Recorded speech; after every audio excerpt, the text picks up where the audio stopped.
La película 12 fue dirigida por el ruso Nikita Mikhalkov, nacido el 21 de octubre de 1945 en Moscú, Rusia, quien se destaca por ser uno de los actores y directores rusos más influyentes de su país, pues ha dirigido y participado en varias obras cinematográficas que le han permitido ser condecorado con diferentes premios alrededor del mundo. Condecoraciones como el Premio León de Oro del Festival de Cine de Venecia y varias nominaciones a los premios Oscar de la Academia. 12 es una película rusa adaptada a la versión original de Reginald Rose, 12 Angry Men, la cual se estrenó en 1957. A diferencia de la original, la versión de Nikita Mikhalkov fue lanzada en el 2007, se desarrolla en Rusia y se enfoca en el esclarecimiento de la culpabilidad de un joven checheno que es acusado de ser el homicida de su padrastro. El trabajo de la resolución con respecto a la culpabilidad del acusado está a cargo de 12 jurados, quienes decidirán si el muchacho es inocente o culpable, teniendo en cuenta tres aspectos. El primero de ellos es que la decisión debe ser completamente unánime. El segundo es que si el acusado es declarado culpable tendría pena de muerte como sentencia. Y el tercer aspecto es que si es declarado inocente, el acusado podrá disfrutar de su libertad. A continuación se procederá a hacer un breve análisis sobre algunos de los fenómenos argumentativos encontrados en la cinta, teniendo en cuenta factores como el tipo de argumento, la categoría de la argumentación, es decir, lógico formal, dialéctico o retórico, y quién formula el argumento, qué creencia cambia, qué estrategia utiliza y a quién le cambia la creencia. Argumento número 1. El científico, quien es el que vota por la absolución del checheno, presenta un argumento inductivo por analogía, donde expone la situación de la sandía. Sin embargo, recurre a dos falacias argumentativas. La primera de ellas se encuentra en la categoría de los puntos de partida, más específicamente en el tratamiento de los puntos de partida, el cual hace alusión que para comenzar un discurso argumentativo se pueden utilizar valores para fundamentar la tesis. La segunda de ellas constituye una falacia de falsa analogía, es decir, no se puede comparar la situación de una sandía con la de un ser humano que está a punto de ser juzgado con pena de muerte. Ahora bien, ¿qué creencia cambia? El papel de un jurado en un caso donde la pena es de muerte. La decisión que deben llevar a cabo debe ser premeditada con cautela, por ende no puede ser tomada a la ligera. ¿A quién le cambia la creencia? Al judío, pues es quien hace la diferencia en la segunda votación y le da la oportunidad a que se despliegue el verdadero debate acerca del caso expuesto. Argumento 2. El argumento del científico hace que el judío genere en sí mismo una duda razonable que afecta a sus propias creencias, como se dijo anteriormente. Cuando expone el juicio de su cambio de opinión, utiliza un argumento inductivo, pues que según el razonamiento que utiliza, se pueden llegar a varias conclusiones. El argumento era que el abogado no quería defender al checheno, y a las conclusiones que se llegó fueron las siguientes. La primera de ellas es que el abogado no sabía si defenderlo o no. La segunda es que el abogado no quería defenderlo. La tercera es que el abogado creía que no era merecedor de la defensa, puesto que lo consideraba culpable. La cuarta es que al abogado le pagaron para que no lo defendiera. ¿Qué creencia cambió? Que el checheno era culpable irrefutablemente. ¿Y a quién cambia la creencia? A sí mismo.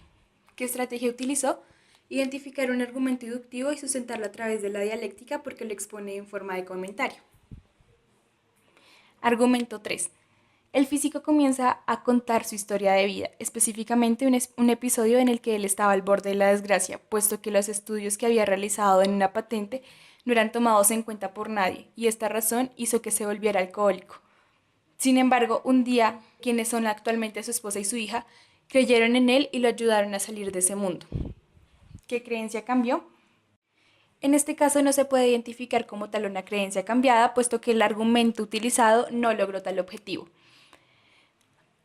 De hecho, se encontraron una refutación y un contraargumento. A partir del argumento anterior, uno de los jurados hace una refutación diciendo que el caso mencionado por el científico no tiene relación alguna con el caso del joven, puesto que él no asesinó a nadie. El fenómeno argumental es que en este caso el científico hace un mal uso del razonamiento inductivo, puesto que toma su situación en particular y la transforma en una situación universal para así poder aplicarla al caso del joven checheno. Contraargumento. El taxista contraargumenta la situación expuesta por el científico en la que plantea que sus palabras son sinceras y empieza a generar su argumento diciendo que los chechenos se han apoderado de todo y dice que se siente como un invitado en su propia tierra. Este argumento es una falacia argumentativa denominada ad hominem, que consiste en el ataque personal a la persona que lo postula. En este caso, hace una descalificación personal directa hacia los chechenos diciendo que el acusado es culpable por el simple hecho de ser oriundo de Chechenia. Argumento 4. El científico solicita el arma del crimen ya que en el juicio se resaltaba que el cuchillo era singular y exclusivo y que solo podía pertenecer al joven acusado. Además, era el principal argumento que perjudicaba al checheno. Sin embargo, el científico logra derrumbar este argumento, puesto que demuestra que el cuchillo no es exclusivo, sacando uno exactamente igual y comenta que lo compró en el mercado negro, en donde existen réplicas a la venta sin ningún tipo de restricción. ¿Qué creencias cambió? Evidentemente, en este punto de la película nadie cambió de opinión en una primera instancia, a pesar de que el argumento fue fuerte. Pero no se puede ignorar que efectivamente tener una réplica del arma del crimen es un argumento. ¿Qué opinó el científico? Él dice que el cuchillo no demuestra que el chico sea inocente, pero la exclusividad del mismo era el principal argumento de la acusación. Pero no es así, es decir, que el sumario no se efectuó correctamente y se pueden suscitar otras interpretaciones. ¿Qué estrategia utilizó? Analizando el fenómeno argumental, el jurado había utilizado el método heurístico, el cual es, dado que el cuchillo es exclusivo, concluyó que el chico es culpable. En este fenómeno argumental se identifica un argumento de tipo deductivo y un garante que es, dado que el cuchillo era exclusivo, el checheno era el único que podía conseguirlo y poseerlo. Punto número 5. Solo un bastardo es capaz de matar a un mayor retirado. Este argumento fue planteado por el taxista. Sin embargo, se puede encontrar en él una falacia argumentativa denominada ad hominem, puesto que realiza un ataque personal directo hacia el acusado. El argumento es de tipo deductivo y se puede sacar la conclusión de quien lo propone a partir de un razonamiento lógico formal, en donde se identifica un garante que es la premisa mayor. Los bastardos matan a los mayores retirados. Un argumento que es la premisa menor. El chico es un bastardo, por lo tanto, el chico mató a un mayor retirado. A pesar de ello, hay que tener en cuenta que la primera estrategia que el ponente utilizó es de carácter retórico, pues buscaba en primer momento convencer más al público que al antagonista de su propio argumento. Adicionalmente, el taxista resalta que no es posible que existan dos coincidencias. La primera de ellas es que el cuchillo fuera propiedad del checheno y la segunda que ese mismo cuchillo fuera el arma del crimen. Contraargumento al anterior argumento. El judío plantea una analogía que tiene como objetivo dar a entender al jurado que todo es posible. Usa un argumento de tipo inductivo. Esta comparación se da con la historia de los padres del judío y todo lo que atravesaron para estar juntos, y que después de todas las circunstancias que vivieron se pudieron unir. Esto da cuenta de que todo es posible, y si pueden haber dos coincidencias, como que el arma homicida pertenezca al checheno y que el padre haya sido asesinado con esa arma, pero no necesariamente el joven lo asesinó. Argumento número 6. El hombre que trabajaba en la infraestructura del tren crea un argumento por analogía basado en la historia de cómo su tío comete un crimen y es perdonado por bondad. En este caso, el hombre vota por la inocencia del checheno, pero no porque crea que éste no cometió el crimen, sino porque apela a su bondad y menciona que si se comete un error puede ser perdonado.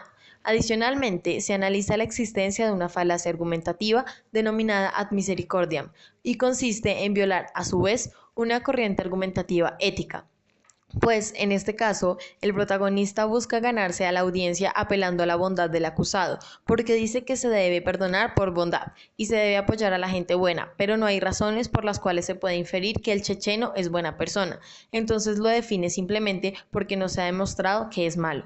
¿Qué creencia cambió? Fue que todos podemos ser perdonados, porque puede que el checheno sea bueno, porque no se ha demostrado lo contrario. Argumento número 7. El tartamudo toca un punto importante que hace referencia al tipo de asesino que puede ser el checheno. Para llegar a la conclusión que llegó el tartamudo, se puede utilizar la estrategia de la argumentación lógico-formal, en donde se toma como garante un asesino corriente es incapaz de no escaparse con el dinero. Se tiene un argumento hipotético que viene de una deducción y es el checheno no se escapó con el dinero. Por lo tanto, el checheno no es un asesino corriente.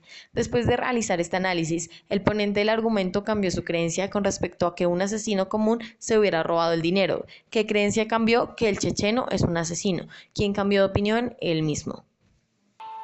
Argumento número 8. El cirujano empieza a argumentar su tesis de por qué el checheno es culpable. Para este caso también se puede utilizar la lógica formal para llegar a la conclusión del protagonista de este argumento. Se tiene en cuenta como garante que en el Cáucaso no es considerado una insolencia levantarle la mano a un mayor. El argumento es que el checheno le levantó la mano a un mayor, por lo tanto, el checheno es insolente. Por ende, para su propia convicción, el checheno es considerado culpable. Argumento número 9. El científico propone que es poco probable que el anciano haya escuchado el grito del checheno y luego el golpe de la caída de algo pesado. Es un tipo de argumento deductivo, el cual se basa en una experiencia personal, ya que el protagonista fue hasta la escena del crimen y realizó un pequeño experimento para analizar los posibles escenarios de los testigos. Este argumento genera una duda razonable en los jurados que aún no han cambiado su opinión. Argumento número 10. Después de realizar el primer experimento, el cirujano expone un argumento de autoridad que consta de un garante, el cual es: una persona que sufre de artritis reumatoide tipo 3-SNF2 no puede atravesar esa distancia en tan poco tiempo. El argumento es que el anciano sufría de artritis reumatoide, por ende se concluye que el anciano no podía atravesar esa distancia en tan poco tiempo. Consecuentemente, no podía ver la escena del crimen. Este argumento también es catalogado de tipo deductivo y se liga a la categoría de la argumentación lógico-formal. Este argumento logra cambiar la creencia del negociante, quien creía que el testigo era confiable. Argumento número 11. Como el taxista es el principal antagonista del debate, recurre a realizar un segundo experimento eligiendo como su víctima al CEO de la cadena de televisión, el cual en ese instante ya había resuelto que el checheno era inocente. Sin embargo, la estrategia utilizada por el taxista se ve ligada a la intimidación, en la medida que se sitúa en una de las etapas de la resolución de una disputa. En este caso, en particular, la disputa se termina cuando una de las partes, el CEO, se retracta de su opinión inicial. Argumento 12. El testimonio del anciano se vuelve nulo porque encuentran inconsistencias en sus declaraciones. Él decía que al día siguiente de lo ocurrido se iba del edificio porque era el cumpleaños de su hija. Sin embargo, hay que tener en cuenta que el crimen sucedió en noviembre y que el cumpleaños de su hija era en marzo. Para analizar este argumento, decidimos realizar una red argumentativa que se describirá a continuación.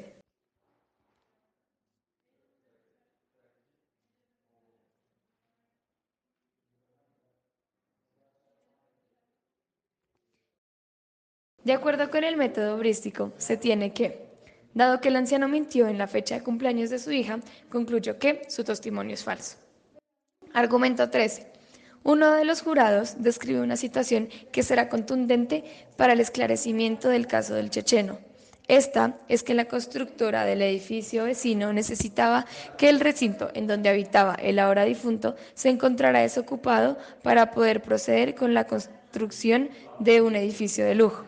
El jurado expuso la siguiente tesis y nosotros decidimos realizar la estructura argumental para comprender mejor todo el argumento. Argumento 14. Después sacan a relucir que el viejo que vive abajo no es el único testigo. También está la señora de enfrente, que dice que escuchó el grito y vio cómo el joven checheno acuchillaba de arriba abajo su padrastro. El médico dijo que era muy improbable que una persona, una cabeza más baja, acuchillara a alguien de arriba abajo y que el joven, siendo checheno y sabiendo de armas, no lo haría así. Para organizar de manera lógica este argumento, optamos por realizar un sórite. Garante 1. Los chechenos conocen todo sobre las maniobras con cuchillos. Argumento 1. El chico es checheno. Conclusión 1. El chico sabe sobre maniobras con cuchillos. Garante 2. Una persona que sepa maniobrar con un cuchillo no apuñalaría a alguien de arriba abajo. Argumento 2 o conclusión 1. El chico sabe sobre maniobras con cuchillos. Conclusión 2. El chico no apuñalaría a alguien de arriba abajo. Después de hacer esto, se puede concluir que el chico no fue quien apuñaló a su padrastro.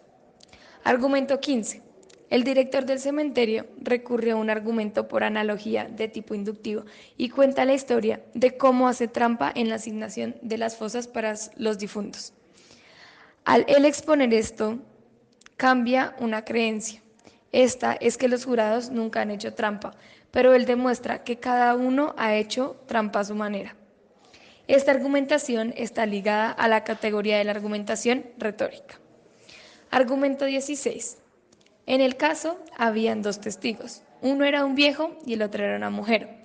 Ellos acusaban al checheno de su culpabilidad, pero ya se había demostrado que el primer testigo mintió y se generó una duda razonable acerca de la veracidad del testimonio de la mujer.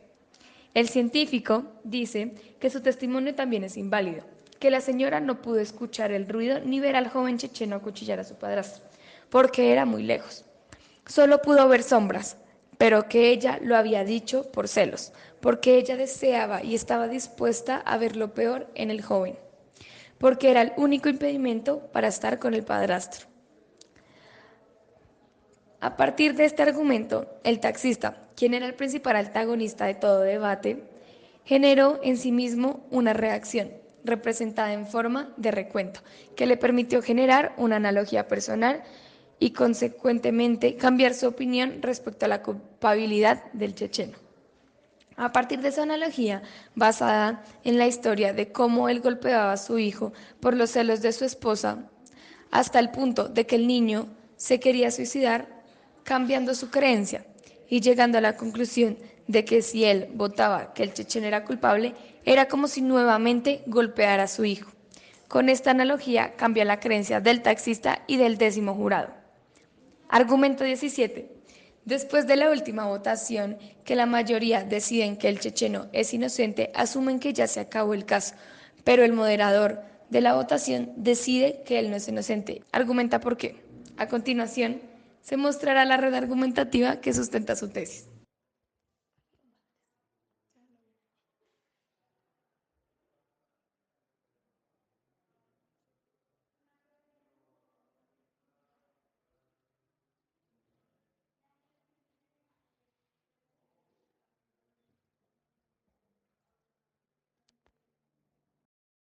Datos curiosos de la película.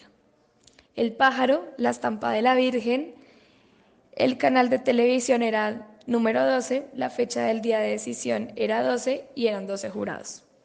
El pájaro representa la creencia de los rusos del cristianismo ortodoxo, ya que este representa al Espíritu Santo y para los creyentes es la máxima potestad, realidad divina e inefable. Es un ser racional y santifica todas las cosas que Dios ha hecho por Cristo. Para esta situación, el Espíritu Santo es quien ilumina el alma de los justos. Es por ello que cada vez que el pajarito hacía una aparición, los personajes reflexionaban más a fondo sobre lo que estaban haciendo. La estampa de la Virgen también representa la creencia de los rusos y en la película se ve cuando cada vez que el científico mira la estampa puede sacar un nuevo argumento y es como si él le pidiera a la Virgen que lo ayudara y a que los demás entendieran y le diera sabiduría e inspiración.